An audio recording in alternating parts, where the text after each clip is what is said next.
Bonsoir et bienvenue dans cette nouvelle édition de l'Africa Tonight. Au sommaire de l'actualité, Jean-Pierre Bemba, vice-premier ministre en charge de la Défense, réaffirme son soutien au président sortant Félix Tshisekedi qui figure parmi les 23 candidats en lice pour l'élection présidentielle du 20 décembre. Jean-Pierre Bemba, dirigeant du MLC, bénéficie d'un important poids électoral, notamment dans le Grand Équateur au nord-ouest de la RDC. La 9e édition du Forum international de Dakar sur la paix et la sécurité en Afrique s'est clos ce mardi à Diamniadio après 2 jours de discussions largement dominées par la progression du terrorisme en Afrique de l'Ouest, mais aussi par l'instabilité institutionnelle. Nous ferons le point dans ce journal. Puis le bilan de la table ronde de la CEMAC à Paris, 104% de promesses de financement obtenues pour le financement des 13 projets intégrateurs qui concernent l'ensemble de la sous-région Afrique centrale. Un front commun face aux pressions étrangères. Le Mali, le Burkina Faso et le Niger souhaitent rendre opérationnel leur alliance créée en septembre 2023. C'était l'objet d'une rencontre ce jeudi à Bamako des ministres des Affaires étrangères des 3 pays qui se sont penchés sur la question de l'adoption des protocoles additionnels, les organes institutionnels et juridiques à mettre en place et sur la définition des mesures politiques et de coordination diplomatique à propos donc de ce pacte né après le coup d'État survenu au Niger en juillet dernier et au moment où la CEDEAO menaçait d'intervenir militairement au Niger afin de rétablir le président déchu, Mohamed Bazoum. L'alliance alors annoncée prévoyait une assistance mutuelle en cas d'atteinte à la souveraineté et à l'intégrité territoriale du Niger. Pouvoir et opposition en ordre de bataille en République démocratique du Congo, à 20 jours des élections, dont le très attendu scrutin présidentiel, la campagne bat son plein, notamment pour le président sortant Félix Tshisekedi qui brigue un second mandat. Jean-Pierre Bemba, son actuel vice-premier ministre en charge de la Défense nationale, lui qui bénéficie d'un important poids électoral dans le Grand Équateur, se trouve être l'un des personnages clés de la campagne électorale du président Tshisekedi, candidat à sa réélection. Nana Kamsukom. Jean-Pierre Bemba, vice-premier ministre chargé de la Défense et le président du mouvement de libération du Congo, milite pour un 2e mandat présidentiel en faveur de Félix Tshisekedi. Le dirigeant du MLC veut mobiliser un grand nombre congolais pour soutenir la vision du président Félix Tshisekedi de redresser la République démocratique du Congo et restaurer son honneur et son intégrité territoriale. Le MLC réaffirme son appartenance à l'union sacrée de la nation comme témoin privilégié de la volonté du chef de l'État de transformer profondément notre société pour mener notre pays vers le développement, d'assurer sa sécurité et d'imposer la paix à l'intérieur de nos frontières. C'est pourquoi j'ai décidé de ne pas présenter ma candidature. Jean-Pierre Bemba apporte à Félix Tshisekedi son poids électoral dans le Grand Équateur et compte préserver son alliance avec le chef de l'État sortant. Grâce à sa popularité, l'ancien chef de guerre à travers les réseaux sociaux et programmes de campagne continue de rassembler des voix dans différentes régions. Au plus offrant, donc Félix Tshisekedi qui est au pouvoir et qui en échange lui a octroyé quelques postes ministériels clés, dont le poste de vice-premier ministre et ministre de la Défense. Et Jean-Pierre Bemba a mis sur la balance sa base électorale, notamment dans la province de l'Équateur. En tant que leader du Grand Équateur et notamment du Sud Ubangi, Jean-Pierre Bemba joue un rôle crucial dans la mobilisation et la sensibilisation de la population en faveur de Félix Tshisekedi. A noter que lors du scrutin de 2018, Jean-Pierre Bemba avait soutenu Martin Fayoulou, candidat sortant officiellement 2e avec 34% des voix et qui n'a cessé de contester la sincérité de ses résultats. Le Forum international de Dakar sur la paix et la sécurité en Afrique s'est tenu du 27 au 28 novembre à Diamniadio, au Sénégal. Responsables politiques, chercheurs, représentants d'institutions internationales ou d'ONG ont assisté à cette 9e édition qui entend s'imposer comme une plateforme d'échange entre les pays africains et leurs partenaires sur les questions sécuritaires. Et cette année, la thématique était la suivante: l'Afrique des potentiels et des solutions face aux défis sécuritaires et à l'instabilité institutionnelle. Samantha Saberou Sabubanga.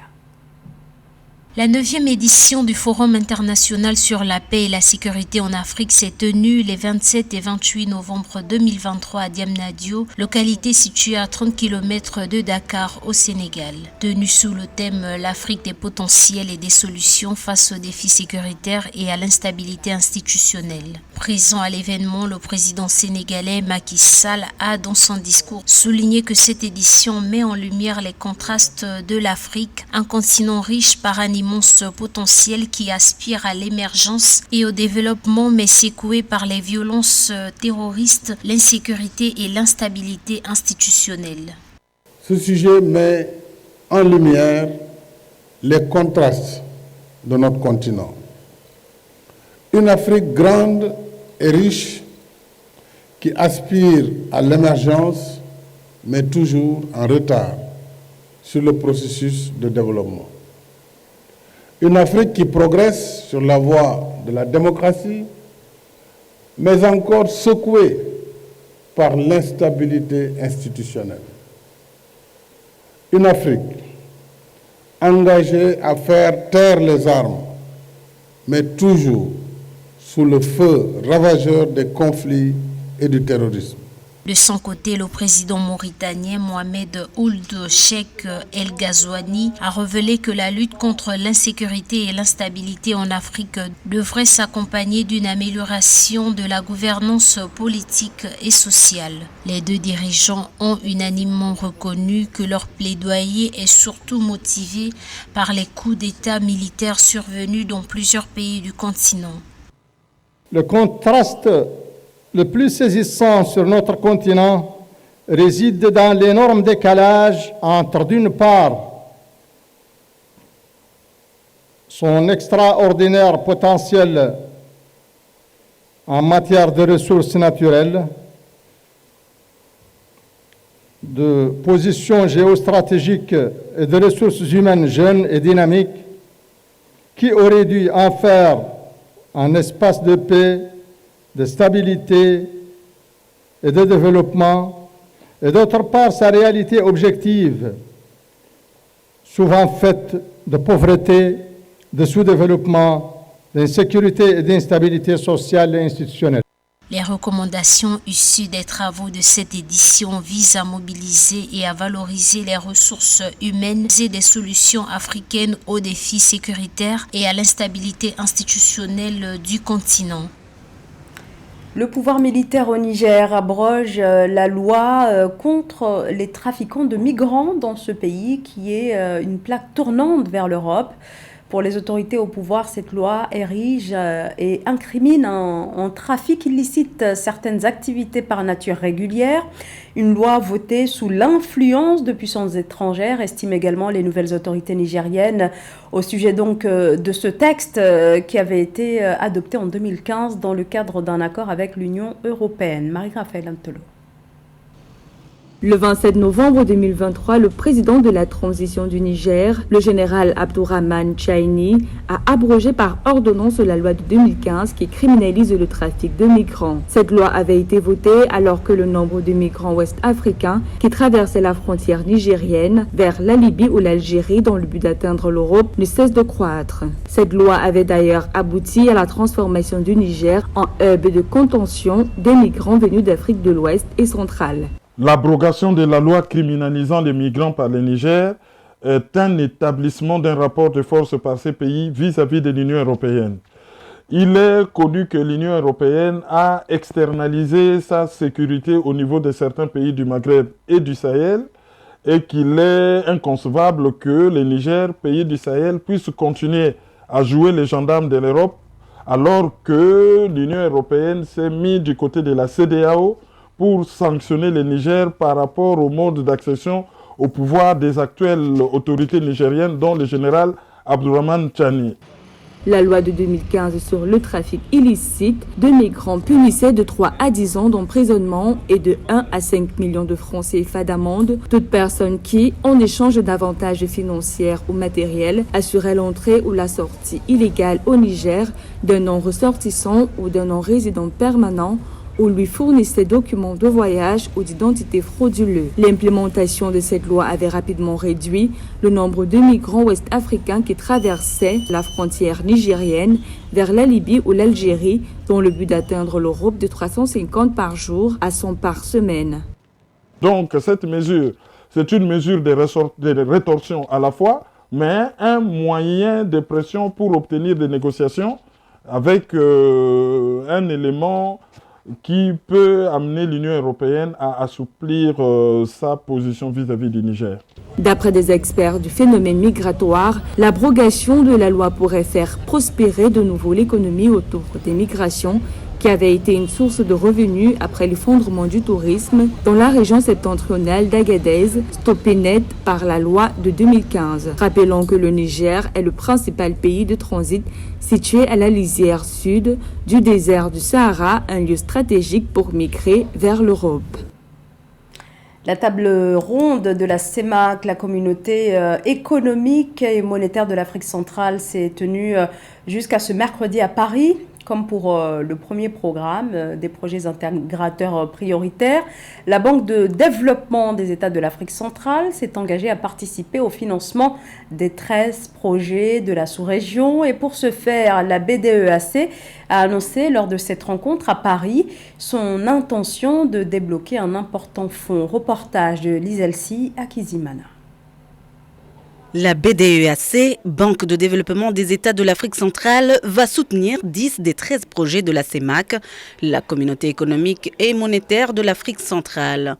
Un financement de 695 milliards de francs CFA sera ainsi mobilisé pour contribuer à l'intégration économique régionale, au développement durable ainsi qu'à l'amélioration de la qualité de vie des populations. Il faudra que les États qui sont concernés par les projets nous adresse des demandes de financement et nous allons dérouler la procédure qui est la nôtre afin que nous puissions commencer les décaissements.